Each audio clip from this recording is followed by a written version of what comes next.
So we are joined by Courtney, who started investing at 21 after her parents bought her a subscription to the Motley Fool Share newsletter. Surprisingly, this wasn't her biggest mistake. Courtney, it's lovely to have you here. Yeah, thank you so much. I'm glad to be here.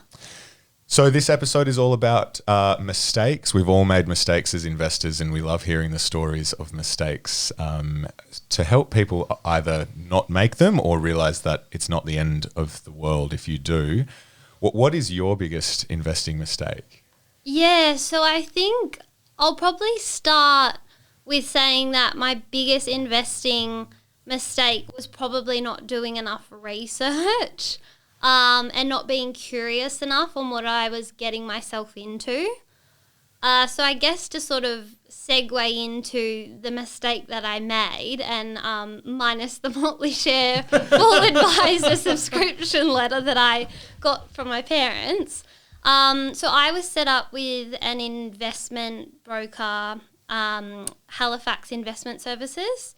Mum and dad set up the account for me and for my 21st birthday, basically. And they gave me the Motley Fool Share Advisor newsletter. They said, pick a couple of shares. We'll let the broker know. You can start investing with them. And I was sort of just on my way. I didn't really do any research or ask any questions. I just looked at Mum and Dad and was like, oh, sweet, they know everything. I'm sure it's fine.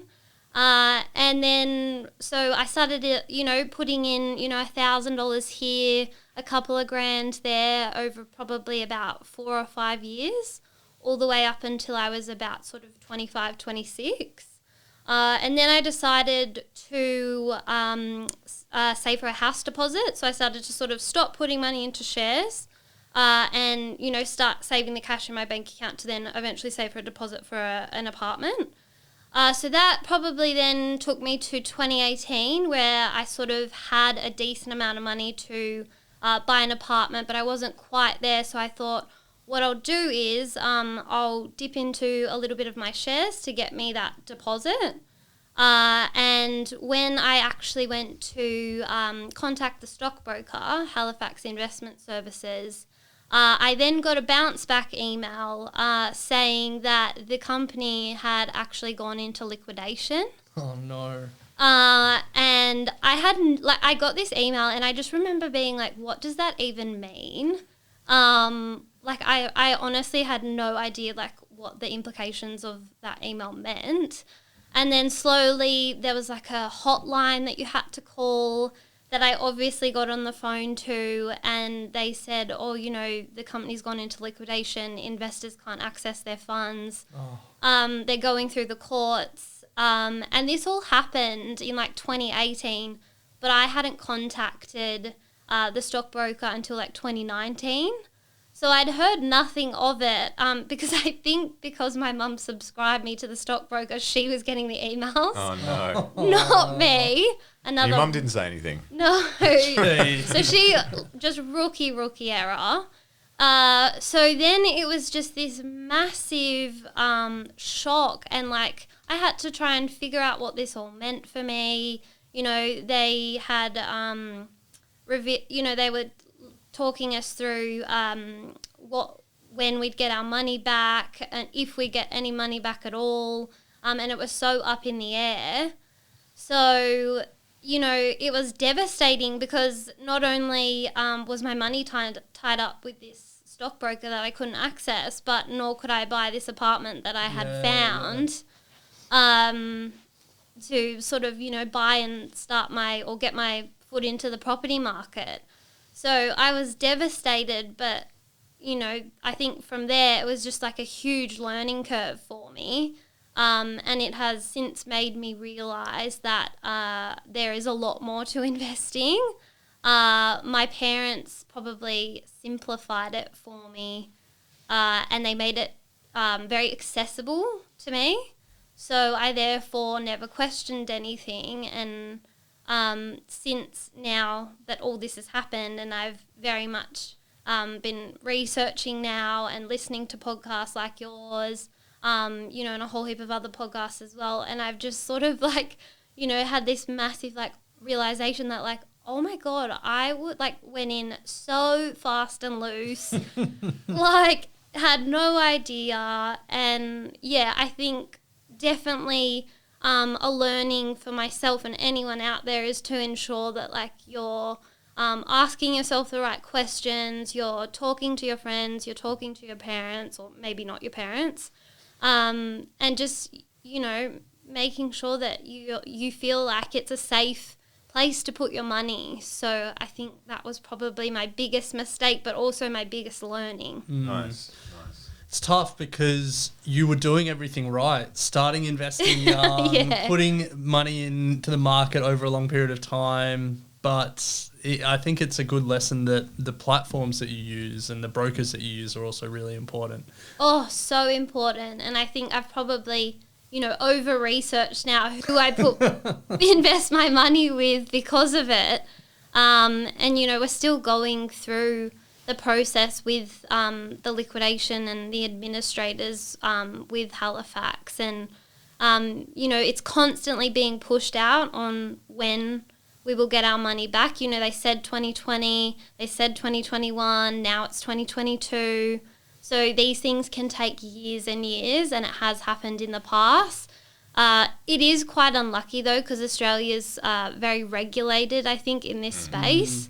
So it was a bit of bad luck, I guess. But also, I think I wouldn't change it, though, because it's meant that I'm now more invested in, I think, building myself to have a whole heap more knowledge than I did, and to, you know, build my portfolio again, you know, because I've sort of have lost out on a lot of money as my portfolio, the money that I get back, well, this is according to where the courts are with it at the moment, is that I will only get back the value of my portfolio from November 2018. Oh, no. And I've missed the massive up of the market over the last year or so, which is devastating. Oh, yeah, I hate to say it. But it's not to say that I don't want to invest. And yes, it's like, you know, knocked me off my bike, but I'm definitely going to get right back on it. So That's great. Yeah. So what is the biggest barrier that you faced when you started investing, or you're currently facing now? Or what is one of the biggest myths that you've found about investing? Yeah, I think in terms of a barrier, it was just how naive I was. And, you know, I almost feel in a way I didn't really have a barrier because mum and dad made it so accessible to me, and they were naive as well, and they probably didn't ask the right questions that they needed to. So I didn't have anything stopping me because I didn't realise what I was getting myself into, and I didn't realise how complex the investing landscape is. So that was probably my barrier or lack of barrier. What about now? Does that mean you've faced more and more barriers? Yeah, I think it's hard now because, and I hear a lot of people speak to it about it on podcasts, but they get analysis paralysis because I'm reading so much now and I'm listening to so many different opinions that, you know, now it's like, oh, it's so hard to make a decision because you just want to make sure you're making the right decision, especially because of what's happened with the stockbroker that I did go with. So that's probably... Yeah.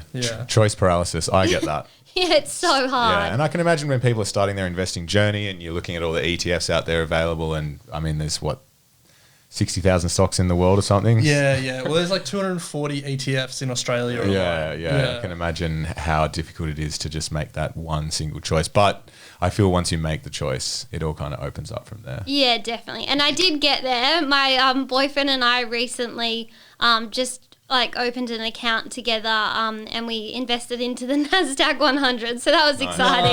Nice. Nice one. So in terms of investing myths, you know, you started fast and loose, as you described it. Yes. Were there any things you believed about the stock market then that you've since changed your mind on? Oh, that's a really good question. I think I had this perception when I was younger that my money would just grow, and I although I did just leave my money there I was very set and forget. Like I just would buy a stock based off the good old Motley Fool, and then I just leave it there, and I would, I didn't really feel this need to touch it or anything, but, looking back on my portfolio and how my shares have progressed throughout the last 9 to 10 years, that however long they've been in there, some of them haven't gone so well, and that's probably, I guess, in terms of that question, probably, is looking at that. Yeah. Nice. So there's plenty of resources out there, podcasts, books, websites. You started with a Motley Fool subscription. What have been some of the most helpful for you in the last, throughout your investing journey? Yeah, and like, I know the Motley Fool's like not the most reputable source, and it's, they have a horrific marketing strategy.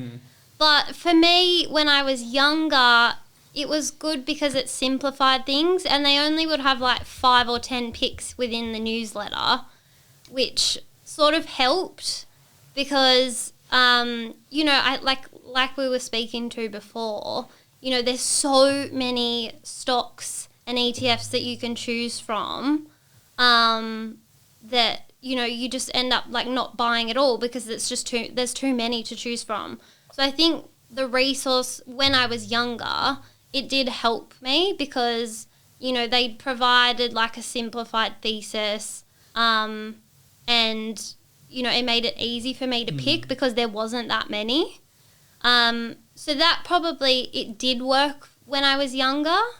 But now that I've obviously, had, that big mistake happen to me with the stockbroker, and I've been able to do a lot more research, and obviously I have so much more awareness now of the what goes on and how complex things are, that definitely listening to podcasts is probably the main, sort of research tool that I use, because I'm not the biggest fan of reading. I've never been the biggest reader, but listening to people and hearing people's opinions and learning that way, I respond to really well.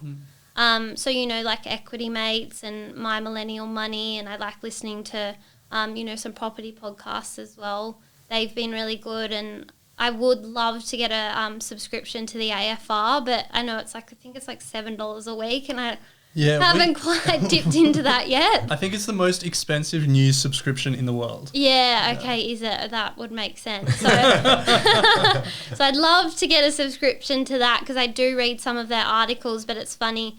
I have them on social media and I go to click on their articles, but then the paywall comes up. And it's so frustrating because so many of the articles seems like they're so interesting. So, but definitely podcasts, I think, is what I respond to the best. And I think if you're starting off, it's an easy way to learn. Yeah. Nice. Great. Well, Courtney, thank you for joining us. As I said at the start, it's always good to hear from beginner investors and those that are well into their journey on challenges they're facing, how they've overcome them, mistakes, and of course resources as well. So it's been a pleasure. Awesome. Thank you so much for having me.